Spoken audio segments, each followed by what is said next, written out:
Hi, everyone. It's nice to see you. I'm Margaret Hask. I'm director of the Cornwall Library. Welcome to this author-editor event with Elizabeth Kolbert and Gillian Blake. Elizabeth Kolbert is the author of Field Notes from a Catastrophe, Man, Nature, and Climate Change, and The Sixth Extinction, for which she won a Pulitzer Prize. Gillian Blake is Senior Vice President, Publisher, and Editor-in-Chief at Crown, a division of Penguin Random House. She's edited many bestsellers, including The Sixth Extinction. Just a couple of program notes. This event is being recorded, and everyone will be muted because we have so many participants. So if you have a question or comment, we'll have some time for that at the end. Please use the chat feature for that. Gillian, Elizabeth, you ready to go?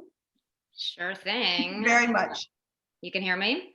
Yep, we can hear you. Okay, thanks everyone for zooming in today. I joined the board of the library a couple years ago, and I feel so lucky to be part of this wonderful organization, especially over this horrid last year when the library has done so much to keep us entertained in our extended isolation. So thank you, and thank you to Ann Coffin for getting me involved. I've also been a book editor for 28 years, and I started 4 days after I graduated from college as an editorial assistant to the mystery editor at Scribner. We published 24 mysteries a year, and now I'm at Crown, which is part of Penguin Random House, as editor-in-chief. And rare is the editor who doesn't have to move around from publishing house to publishing house as they attempt to claw their way through publishing's ranks. And I am no exception. I've worked at a total of 5 publishing houses over the course of my career. But why am I telling you all of this? I'm telling you this because what is truly amazing is that Elizabeth Kolbert, who goes by Betsy, has joined me at 4 out of 5 of these publishing houses. So I would like to thank her today for that loyalty. I hope you don't feel like it was bonkers for you to do this. And also for having written these amazing books that I am so proud to have published. Welcome, Betsy. Thanks, Gillian. It's been a long and winding road, but a lot of fun. Good. I agree. So a couple more things about Betsy herself. She is one of the most, if not the most respected journalists covering climate change today. Her latest book, Under a White Sky, The Nature of the Future, has been widely acclaimed since its publication last month. I need to just give you a few quotes about what people have said about it because it's so amazing. Ron Charles of the Washington Post was on CBS Sunday Morning last week, and he said, "It is a troubling examination of the elaborate and possibly futile efforts human beings are making to repair all the damage we're doing to the earth, as though we're repainting the house while it's burning down. This is a book for anyone who wants to think hard about the most difficult choices we face." And Helen McDonald, who wrote the wonderful H is for Hawk in the New York Times Book Review, said it is important, necessary, urgent, and phenomenally interesting. So, Betsy, you have been out working hard promoting this book. How many of these events have you done? How many of these Zoom events? I've lost track at this point because after the we're now already in the British rollout, so now I'm on I've done already a bunch in overseas. So yeah, many. We'll just leave it at many. So the first one, I got to see the first one. It was with Bill McKibben, and Powell's hosted that, and there were like 1,000 people there. So I'm going to take a moment to do like a little COVID silver lining, because the book tour, the traditional book tour in which an author goes from city to city and perhaps country to country to promote their book, I think sounds kind of fabulous to aspiring writers and debut writers, but it's actually pretty horrible. I don't know. I mean, Betsy, you have had a lot of success and so you have fans, but maybe, I don't remember your first book tour, but you can be pretty accomplished and you can go to a Barnes and Noble or an independent bookstore and maybe there are 4 people in the audience and one of them leaves and one of them's on their phone, and it's hard, right? Yeah, I have for my first book tour from Field Notes, so that was 2006. I have 2 good stories. One of which was I was at the Barnes and Noble in Olympus, Washington on a Saturday night. I'd sort of been scheduled in because I guess I had to spend the weekend, and I assure you do not want to do an event on a Saturday night at the Olympus Barnes and Noble. And there were right, the usual like 5 people there. And one was someone who just wandered in, wasn't there for the event at all, but wandered in and wanted to ask me about 9/11, and he thought 9/11 was an inside job, and he wanted me to sort of corroborate the 9/11. So that one was a good one. And then another I think it was in Costa Mesa, California, also Barnes and Noble, where literally one person showed up and we became friendly. I was like in touch with this guy ever since, because he was the one person who showed up. So yeah, it doesn't have if anyone thinks it has glamour, definitely think again. Yeah. Yeah. So this is something I've been telling authors for years, but I understand, because you feel like you've written this book by yourself for so long and you want to get out and you want to interact. So what's amazing is, I mean, and I know that people are really bored and stuck at home, so maybe it won't last, but these Zoom events that have been happening, and they've been happening at the library and they've been happening at bookstores all over, people really come because maybe just it's easier than getting in the car and driving to your store. And obviously people have not as much else to do, but they have they do make publicizing and promoting your book and connecting with your readers a little bit easier. So that's a good thing. Yeah, no, absolutely. And I think, at that Powell's event, for whatever it's worth, I think there were people from all around the world, it wasn't just even the US. Yeah, no, that was very cool. But if she was at a tour, it would be probably at a bookstore. So I would like to say I did stop by the Kent House of Books today, and there was a very nice stack of the book. So please go and get it there if you haven't gotten a copy already, or you can check a copy out at the library. So I want to talk about Under a White Sky, but first, because I did say we'd talk a little bit about the sort of the author-editor relationship here, I want to take you back to the very beginning of our relationship. So in 2003, I think it was, I read a piece you wrote in the New Yorker about the Amber Room in St. Petersburg. Actually, my husband, Oscar, read it first, and he told me to read it. So he always wants me to give him credit for this whole long relationship of our career. Thank you, Oscar. Anyway, it was a fabulous piece, and I thought maybe she could expand it into a book. And I don't even know how I got in touch with you, but I found you, and you didn't actually have an agent yet. So we got to have this unmediated initial conversation. I think we met at the City Bakery in the Flatiron district. That was the first time we met. And I had this idea that she could expand this Amber Room piece into like a larger book about iconic cultural losses. And we talked about that. But at some point you admitted, but what you really wanted to write about. So why don't you explain what you said to me? Well, that book, clanked around for a while. It did. And I literally had a conversation with someone recently where I was like, I should revive that book. So I should tell the story of the Amber Room maybe very briefly. Maybe people have heard of it. It was sort of a set of wall panels made out of amber that were given to Catherine the Great of Russia, a few centuries ago, and remained in the Summer Palace outside of St. Petersburg until the Nazis invaded, Russia, Leningrad, surrounded Leningrad. They boxed it up, these panels, and shipped them actually to what was then Königsberg, is now Kaliningrad. The sort of it was Germany, and now is this outpost of Russia that's actually not connected to Russia. Anyway, whence they disappeared. No one has seen them again. And Russians and Germans have been searching for them for the last 75 years.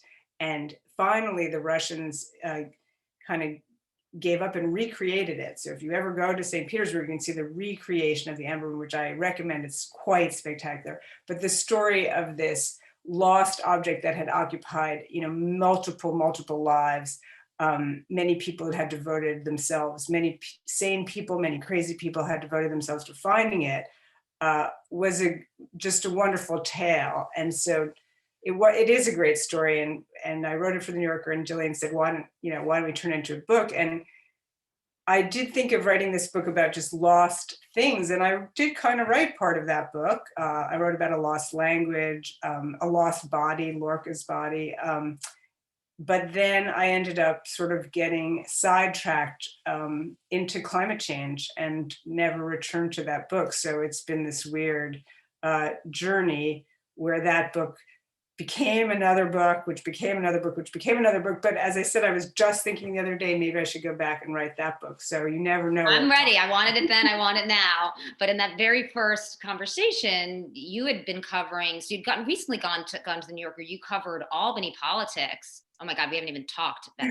Albany politics lately. That's yeah, it's getting interesting. Yeah. Anyway, but then you'd gone to the New Yorker, but in that very first conversation, you said the thing you really wanted to write about was climate change, but it just wasn't what it wasn't what the New Yorker wanted you to do at that time. I said, yeah, it's important, but actually books on climate change don't really work in the marketplace. Betsy and I were both just recently interviewed by Reuters on an article about how there's so many books about climate change, and yeah, the reporter quotes me as saying, yeah, climate change books don't work. So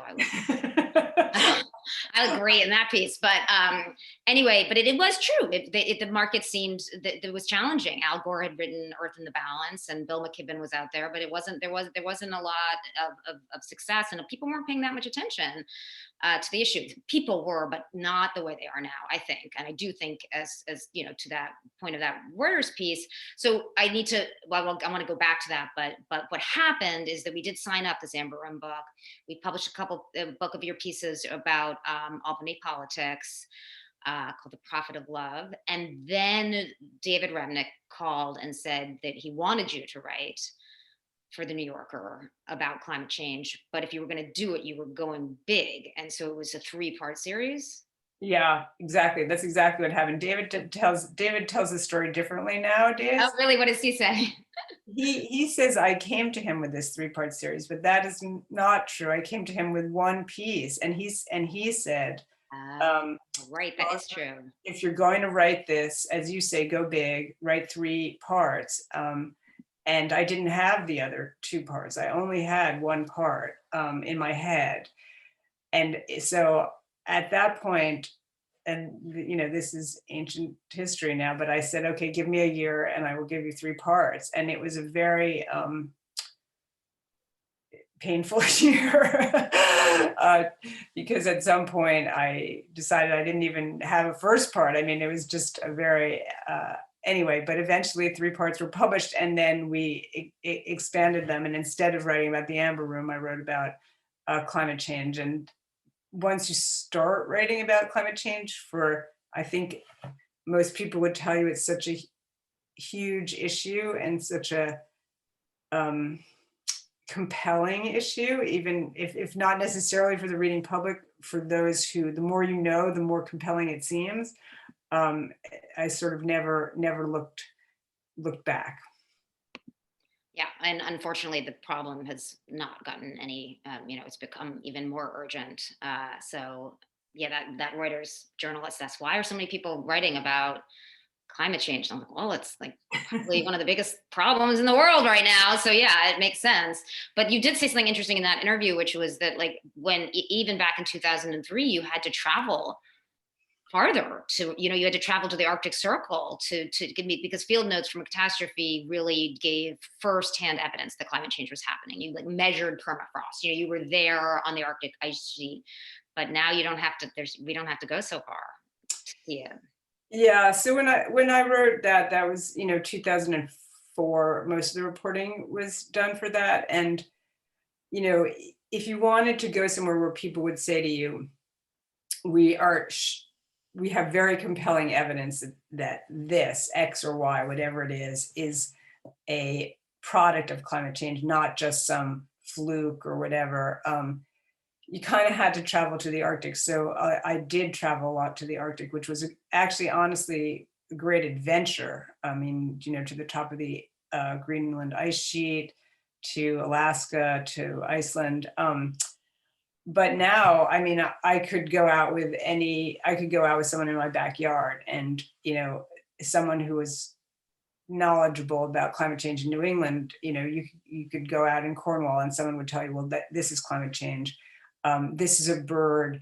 for example, that is only arrived recently in New England. It used to be further south. There are myriad signs of climate change all around us. So the reporting has, tragically become a lot easier to do.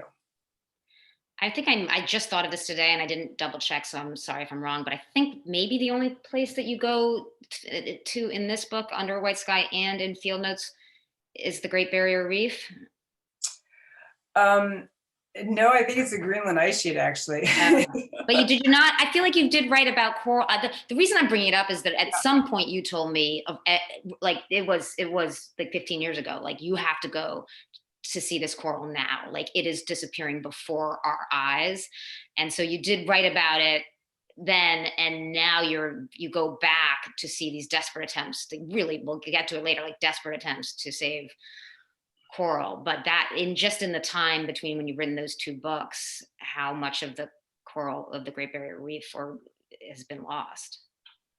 Yeah, I mean, one of the, unfortunate things, and once again, this isn't me. None of these ideas in these books, they all come from the people who are out there in the field studying these things. But, unfortunately, I guess you get a little bit of credit for being prescient, though I don't deserve it, because all these things are starting to come true, and because these climate models were actually quite good, and people, pretty much everything that scientists, told me back when I was writing Field Notes in 2004, as they say, 5, has come to pass. There's nothing, I don't think there's anything in that book where people would say, oh, that was wrong. That has not panned out.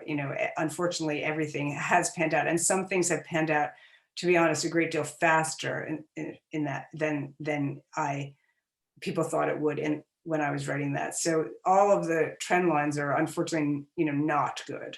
Yeah. Okay. Well, moving on to something, some part of this next question is exciting because I wanted to just say something about the sixth extinction, which is the next book you wrote that I got to publish, which I hope some of you who are here today have read. It tells like two parallel stories, an intellectual history of man's understanding of extinction, at the same time unfurling the evidence that man is in fact the cause of the sixth extinction event that we're living through right now. That was a challenging book to write in that very complicated structure of layering those two stories together. But you did it incredibly well. And I want to ask what it was like to get the call that you won the Pulitzer Prize. Well, I was actually in Germany, in this tiny little town in Germany, doing reporting for the New Yorker, when suddenly I guess I had, my email alerts on ding, and suddenly it was like ding, ding, ding, ding, ding, and everyone I knew was writing to me, and it was 3 PM in New York, but it was 9 PM in Germany, and so I was just like, what the hell is this? I was worried. I was actually worried. Of course, you probably thought something happened to one of your kids. Yeah, exactly. So I quickly, went and looked at my email, and it said, everyone was saying congratulations on the Pulitzer, which no one tells you if you've won a Pulitzer. They just announce it, and so it was a weird feeling because I was all alone, and I couldn't even go celebrate. I couldn't even go have a drink or something because this was such a tiny town that everything was closed by 9 o'clock at night. So, but I do have a very vivid memory of like just that dinging, like that was something was happening. It's an exciting one because, obviously it's a huge award, but even for me as the editor, most other awards, they're nominations, right? So you've been nominated, then you have to wait and there's an event. But this is just like, I had this, people were screaming down the hall. And I was like, what are they screaming about, in my office? And then they, run in. It was very, very exciting. Okay, so let's get to the new book, to Under a White Sky. And I just want to ask about how you chose your topic. Well, no one knows this better than you, Gillian. I know. I could just tell everyone. It was sort of a long process of sitting. I mean, the sixth extinction, I mean, once again, this is probably more than, maybe too much information, but, I sometimes compare it to giving birth to a baby. After you give birth, you say, I'll never do that again. And that was just too painful. I never want to do that again. And then for whatever biological evolutionary reason, you forget about the pain and you love your kid and you do it again. And that's sort of what writing a book is like, at least for me. That book, The Sixth Extinction, was really hard to write. Took almost 5 years. And my feeling after that was, well, I never want to do that again. But then it gradually faded, that feeling. And we talked about a bunch of ideas and I played with a bunch of ideas, but what sort of stuck with me was, and I do consider this book in a lot of ways the logical sequel to The Sixth Extinction and to Field Notes, that, where do we go from here? I mean, we are increasingly aware of all these problems and we are going to do something will happen. And what is it going to be? So this is more of it is a little bit of a new way of looking at things for me, because both of those previous books were very much simply reporting what was happening on the ground. They were pretty, and this one is a bit more expansive and speculative and antic, even, I would say. But it was the one idea that I thought, well, I really do. After I would reject it, I would come back to it. How's that? And so I guess that is how it happened. We came up many times. We were calling it for a while the control of nature. So if any of you read John McPhee, and this is where I'm teeing you up, Betsy, to read. There's a section from the very beginning of the book that I think really just sets up what the book is. So if you don't mind, Betsy, if you would just read that sure section. Sure. I'm actually going to not read it from the book, but from the galleys. So, that man should have dominion over all the earth and over every creeping thing that creepeth upon the earth is a prophecy that is hardened into fact. Choose just about any metric you want, and it tells the same story. People have by now directly transformed more than half the ice-free land on Earth, some 27 million square miles, and indirectly half of what remains. We have dammed or diverted most of the world's major rivers. Our fertilizer plants and legume crops fix more nitrogen than all terrestrial ecosystems combined, and our planes, cars, and power stations emit about 100 times more carbon dioxide than volcanoes do. We now routinely cause earthquakes. A particularly damaging human-induced quake that shook Pawnee, Oklahoma on the morning of September 3rd, 2016 was felt all the way in Des Moines. In terms of sheer biomass, the numbers are stark staring. People today outweigh wild mammals by a ratio of more than 8-1. Add in the weight of our domesticated animals, mostly cows and pigs, and that ratio climbs to 22-1. In fact, as a recent paper in the Proceedings of the National Academy of Sciences observed, humans and livestock outweigh all vertebrates combined, with the exception of fish. We have become the major driver of extinction and also probably of speciation. So pervasive is man's impact, it is said that we live in a new geological epoch, the Anthropocene. In the age of man, there's nowhere to go, and this includes the deepest trenches of the oceans and the middle of the Antarctic ice sheet that does not already bear our Friday-like footprints. An obvious lesson to draw from this turn of events is be careful what you wish for. Atmospheric warming, ocean acidification, sea level rise, deglaciation, desertification, eutrophication. These are just some of the byproducts of our species' success. Such is the pace of what is blandly labeled global change, that there are only a handful of comparable examples in Earth's history, the most recent being the asteroid impact that ended the reign of the dinosaurs 66 million years ago. Humans are producing no analog climates, no analog ecosystem, a whole no analog future. At this point, it might be prudent to scale back our commitments and reduce our impacts. but there are so many of us, as of this writing, nearly 8 billion, and we are stepped in so far, return seems impracticable. And so we face a no analog predicament. If there is to be an answer to the problem of control, it's going to be more control. Only now what's got to be managed is not a nature that exists or is imagined to exist apart from the human. Instead, the new effort begins with a planet remade and spirals back on itself, not so much the control of nature as the control of nature. First you reverse a river, then you electrify it. Thank you. That's so good. And that really gets at the heart of the book, which is really like the unintended consequences of, some of the things we did for ill, and some things that always did have some bad intentions. But there are many situations you talk about in this book that we got into because we were trying to control nature, but not necessarily always for just greedy reasons. So the book starts on the Chicago River. That's the electrified river. And well, first I just wanted to say it's interesting. We have a beautiful lake here in Cornwall called Cream Hill Lake. And if you, there's a little lake club where you can take out a kayak or a paddleboard, and there's a sign right when you walk in. And someone can tell me later in the chat what the species is, but that they're worried about. But the sign says in very clear language, wash, go back and wash your boats before you put them into this lake, because there's this thing they're worried about. And so zebra mussels. Is it yeah, zebra mussels? Yeah, I think that's what it is. Yeah.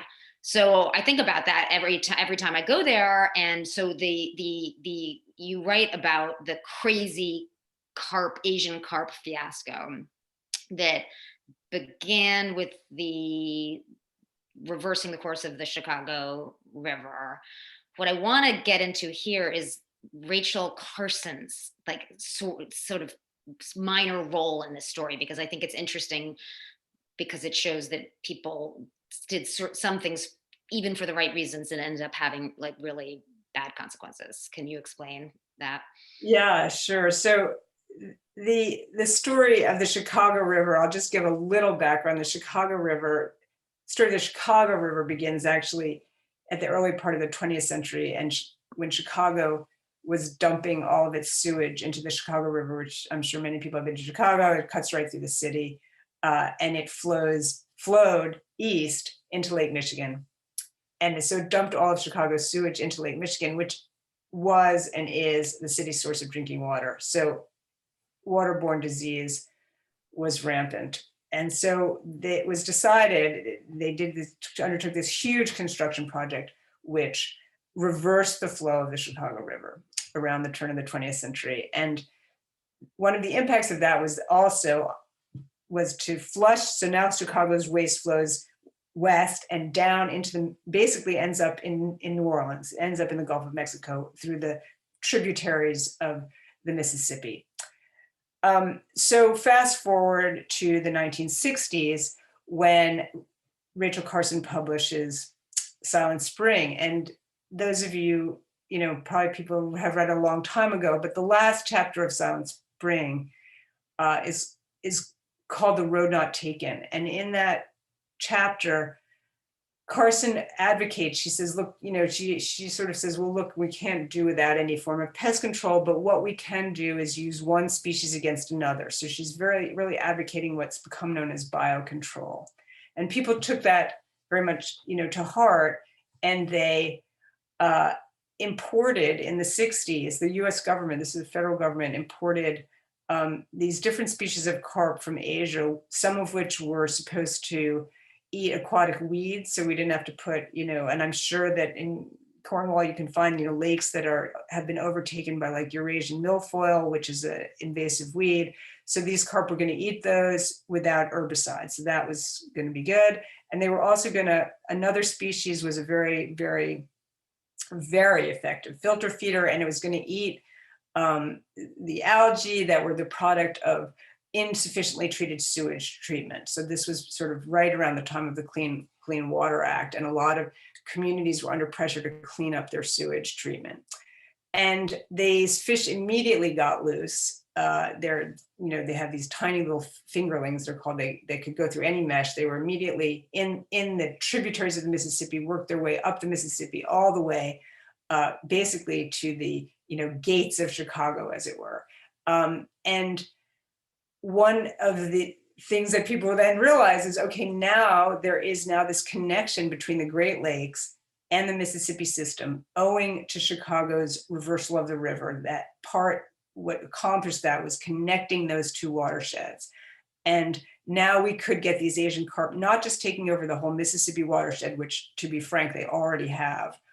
We could also get them in the Great Lakes. And people who live around the Great Lakes are really, really worried about that, very, very concerned about this, because among the many habits of these fish are not just that they take over waterways, they just completely take them over, but they jump.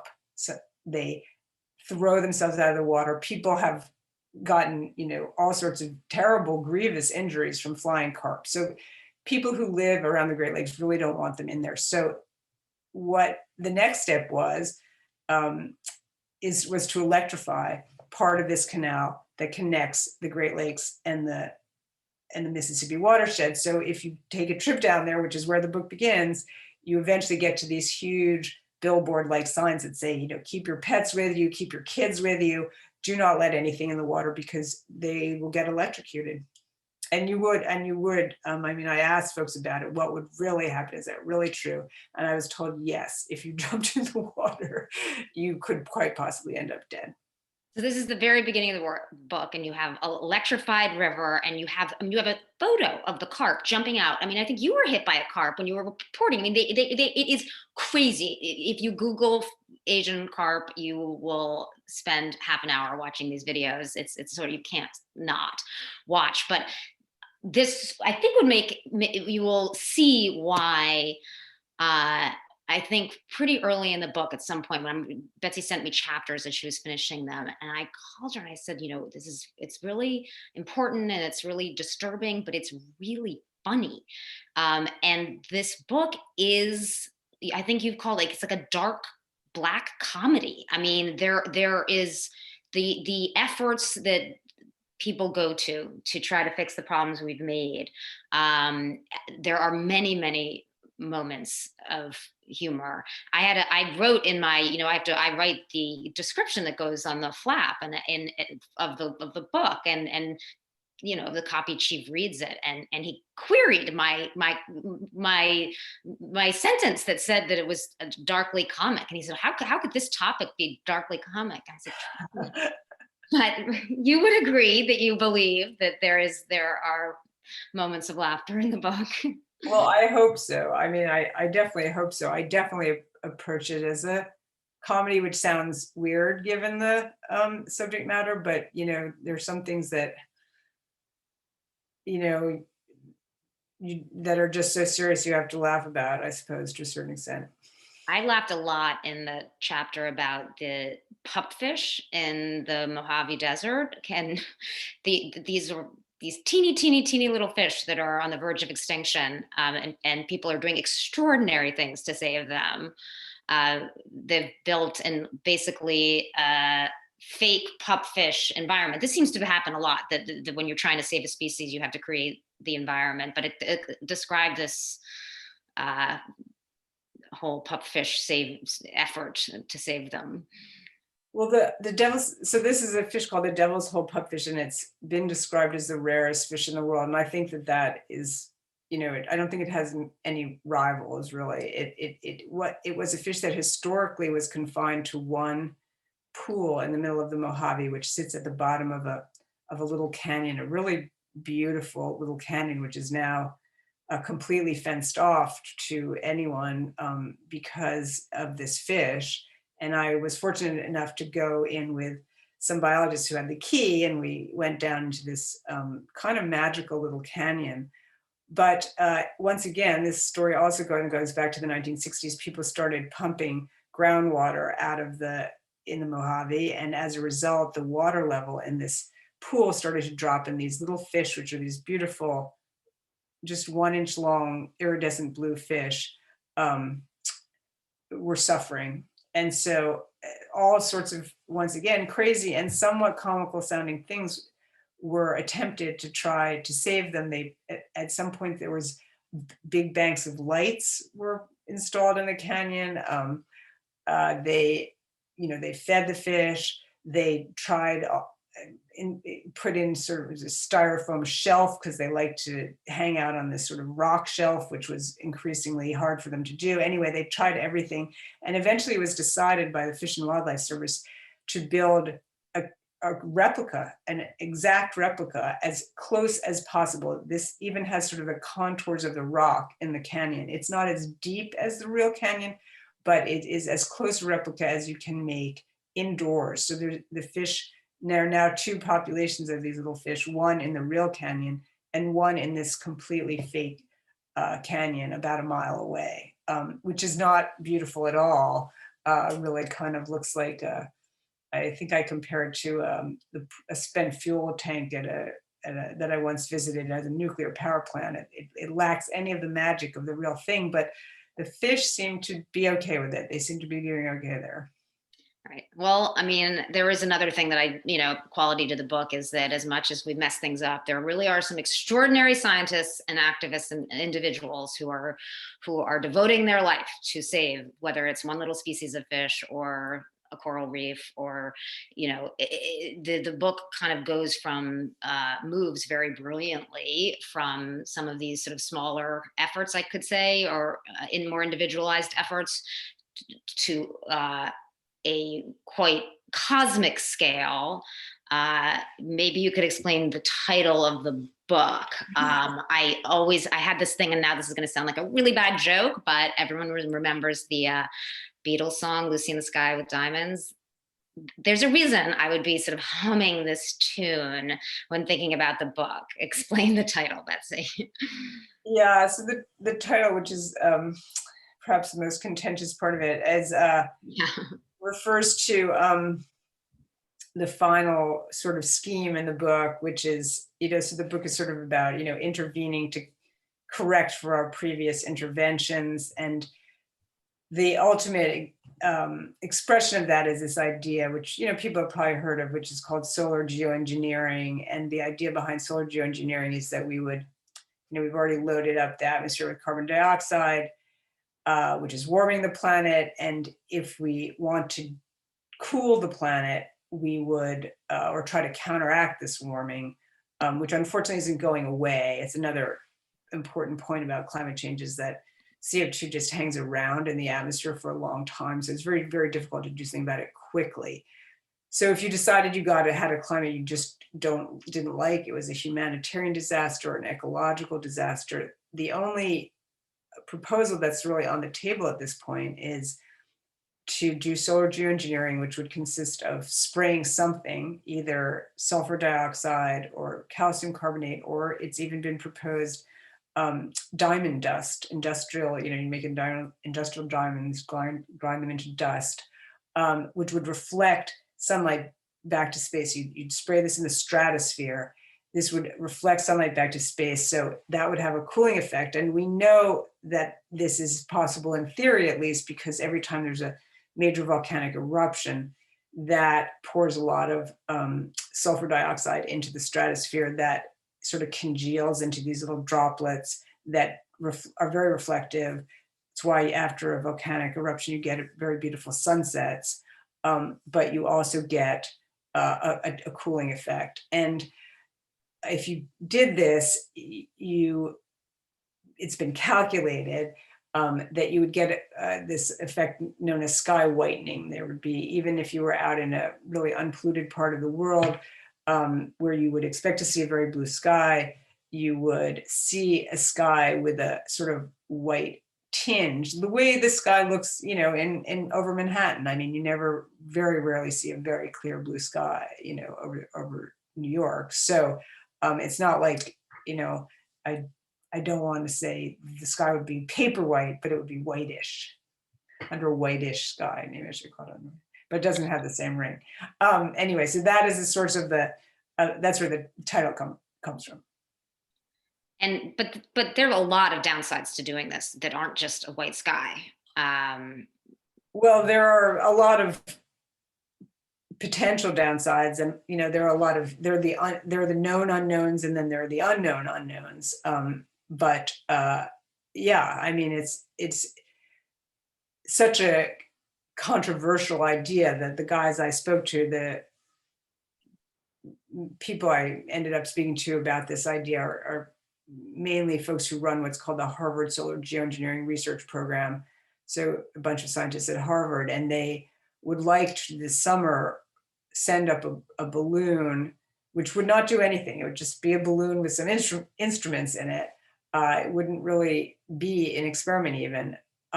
They want to do it in Sweden for complicated reasons that we won't get into here, but you will be reading about this over the next few months. It's so contentious that a lot of people don't even think they should be allowed to send up this balloon. So I think but it is because we have so few arrows in our quiver, as it were, to do anything. You hear a lot of talk about fixing the climate or reversing climate change, but no one really can fix the climate or reverse climate change unless you go to some pretty radical ideas like this one. So that's really sort of at the heart of the book, this question of, if you're between, the devil and the deep blue sea, which is worse. And, these are decisions that are going to play out over the next, few to several decades, but they're not going to be easy decisions. Geoengineering being, sort of the most extreme, but there are a lot of cases in the book that are slightly less extreme, but also kind of queasy making. For sure. I know you've read Bill Gates's book, How to Avoid Climate Disaster. I have not read it yet. What does he say about geoengineering? He does not talk about geoengineering in the book. He avoids it, but he is one of the people who's given money to this Harvard project. But it's, as I say, it's something that is so controversial. I don't think he wanted, the book to get sort of classified immediately as a geoengineering book of geoengineering advocacy. So he just doesn't talk about it. And I've admitted I haven't read it, but he avoids some of the nuance that you're discussing here. He has a more optimistic view of what can be done. Well, I give him credit. I mean, he calls it How to Avoid a Climate Disaster. So, he sort of is acknowledging, well, we already have a climate, deep problem, and we're just at this point trying to discuss how to avoid a disaster. And the book is really about what technologies we don't have to decarbonize the economy. So, I mean, it's a pretty technical book, I would say, but that's really at the heart of the book. So I know we're going to want to get to questions, but there's something I wanted to just come back to Cornwall for a second here. And it's not really directly tied to the book, but Betsy, I think you'll, see what I'm getting at. I don't know if you've heard about Cathedral Pines, but in this town there is a area preserved. It was preserved by the Nature Conservancy in the 1960s, and it is the largest stand of white pines and hemlock. I think in the Northeast. I'm sorry, I don't know exactly.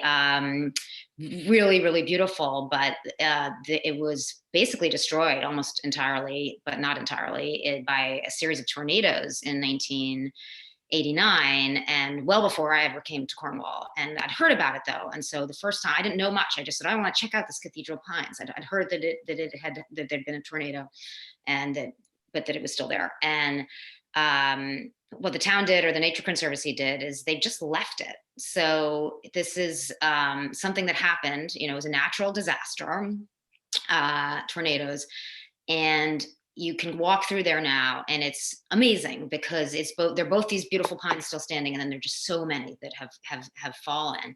And to me, I think it's an amazing thing to do, to go walk there and just be reminded of the awesome power of nature. And I think if there's anything that your work has really made me see, is that, whatever we do, And we have so much as humans hubris in our attempts to mold nature to do what we want. You know, if you're out in Long Island, they're pumping sand out to save the beaches, but then that turns into some problem somewhere else. And just like having, I don't know, this nature preserve having been left as it was after this natural disaster, I think is a very smart reminder to all of us about our relationship with nature. Yeah, that sounds like, that reminds me of, I've never been there, and I didn't know about it, I'll confess, but it reminds me, you know, when you're in Germany, all the, you know, there are a lot of churches that have been left with, you know, half a spire to remind people, you know, what happened during the Second World War, and Denkmal, and they're very, very moving and very sobering to see. And it sounds like sort of the same concept, but on a sort of, you know, outdoors scale. But yeah. Okay, well, I think there are a couple questions for Betsy. Margaret? Right. This one is actually for everyone, but I think we'd be interested to know what Betsy says. Do you sometimes think our abuse of nature is paid back by nature in the form of natural disasters, even like a pandemic? I'm sorry, run that by me again. I Do missed you what. sometimes think our abuse of nature is paid back by nature in the form of natural disasters, even like a pandemic? Well, that's, I mean, I don't know that I want to attribute to nature kind of, you know, moralism, but I definitely think that the pandemic is quite clearly, and it was, you know, the pandemic really mirrors climate change in a lot of ways. It was absolutely predicted, you know, this was going to happen because of the way that we interact. And I use the word interact as a neutral term, but you know, you can decide whether it's neutral or not, with the wild, you know, increasingly go encroaching on habitat, bringing animals out of the forest, and you know, who have viruses that you will jump. There's a virus that presumably, unless it was made in a lab, in which case it's, you know, a different sort of terror, but let's assume for a moment that it jumps species, or our domesticated animals, which are just like basically little breeding factories for zoonotic disease. You know, most of the diseases we started to get when we started domesticating animals and living in really close quarters with them. And then when you add on top of that, the globalized way that we live, so this virus, you know, originated presumably somewhere in China, but was everywhere almost instantaneously. If you go look, you know, it was in the Falkland Islands, it was on the Kamchatka Peninsula very quickly. So this is why you get pandemics, because of the way we treat animals and the way and our globalized lives. And this is why, you know, scientists have been warning, epidemiologists have been warning for decades, and there are several really good books that I can recommend, like Spillover by David Quammen, that absolutely foresaw this, you know, down to the page by page. And we didn't listen, and here we are. But you also I've heard you talk about, it's not our reaction even now, what we're to the pandemic also sort of mirrors what has gone wrong with our reaction to climate change. Yeah, exactly. So we let it get, you know, we knew we also had playbooks, you know, at the CDC. They're sitting there gathering dust, exactly what you do when something like this happens. We ignored them, and we let this virus completely rage out of control, waiting for the techno fix that was going to save us, which, you know, we may be lucky and get that techno fix. You know, many of you have probably been vaccinated, and that's huge, obviously, but the virus is so rampant, mutating very fast. Everyone's read about all the variants that are now going to require boosters, or, you know, so this is going to be with us. I mean, I think, I'm no epidemiologist, but I think COVID's going to be with us now. It's endemic. It has animal reservoirs now, you know, non-human reservoirs. So it's always going to be circulating around. It's like the flu. We're now going to have COVID, probably outbreaks, I don't know, annually, every few years. I'm not sure. Ugh. Sorry, yeah, no, it's But we need to pay attention. We need to pay attention and pay attention to what smart people tell us. well, I mean, yeah, I mean, watching it play out even right now, a lot of states, reopening. I mean, what could go wrong? Yeah. That kind of, the next question kind of sort of talks about that. The question is for you, Betsy. The multiple awards your work has received show that it has had an impact on the consciousness of a large audience. Have you received feedback from governments worldwide or the US government, nonprofits or scientists that the course of their work has changed because of reading your work?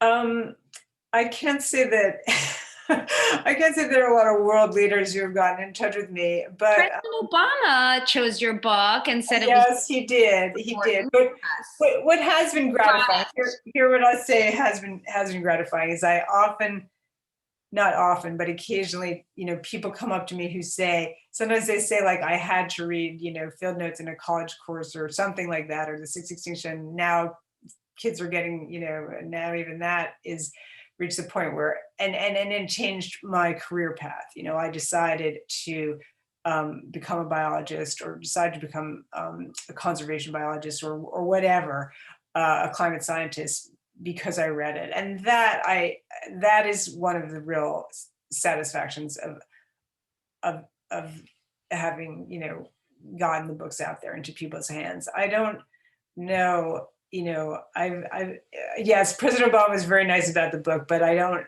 know that he ever really said, oh, well, Betsy changed the way I thought about it. He actually once quoted, years ago, before he became president, he quoted from that series in the New Yorker, or maybe it was from Field Notes, anyway. And unfortunately, and he told an anecdote, and unfortunately told the anecdote wrong. And that always, that always made me really sad, but anyway. And then there's another question that I guess is maybe of a more personal nature. In an interview you did at Princeton, you highlight that you were concerned about the environment as it was personal. And this person wants to know, is there any good news about the frogs and toad population? I think there's a little bit of good news in the sense that some amphibians that, had been thought to be extinct, there have been little remnant populations found, and maybe those, so the amphibian problem is largely caused by a disease, a fungal pathogen. And since I wrote about it, it's been traced probably to Korea, interestingly enough. And now the thinking is that it was probably moved around sort of post-war, or during World War II and post-war, on, just war material. And now it's, not exactly everywhere, but almost everywhere. And many species have been driven extinct or to very low numbers. So the good news is that some species that were thought maybe to be completely extinct have remnant populations that may be resistant. And the bad news is that it continues to rage on. It's not, it hasn't sort of burnt itself out and died out, and it is still, unfortunately, on the move and reaching new parts of the world. So I can't say the news is right in the book about giant poisonous toads that are taking.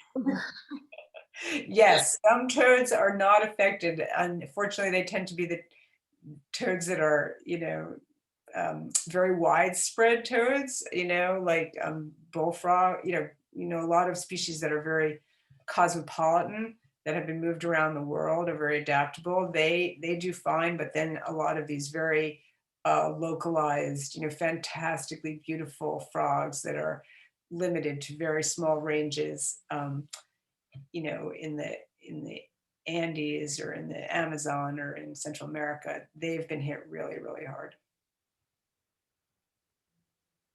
And the final question from Peter Del Tredici. After years of study, I've come to the conclusion that climate change is more of a political than an ecological or technological problem. Given this reality, how do we move forward given the current dysfunction of American politics? Well, that's sort of the $64 trillion question, isn't it? I mean, I think we could end on a slightly upbeat note. That's not really my strong suit, but we do have a new administration, which I do want to say they've put really good people. I don't think they could have found better people in high positions who really understand how this has to be across all sectors effort, all hands on deck effort. The bad news is, we saw this play out just now with the stimulus package. It's absolutely razor thin. There's no margin of error.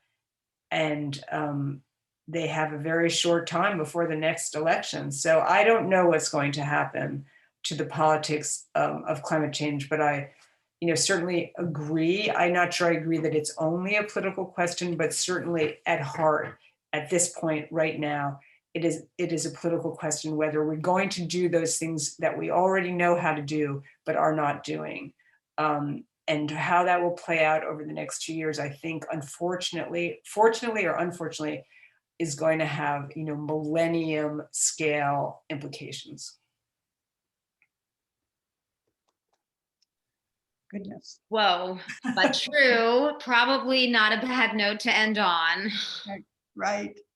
Well, thank you very, very much, Betsy and Gillian. This was fascinating and a little distressing, but I'm very grateful for your time, and I'm very grateful for the work you're doing. Thank you very much.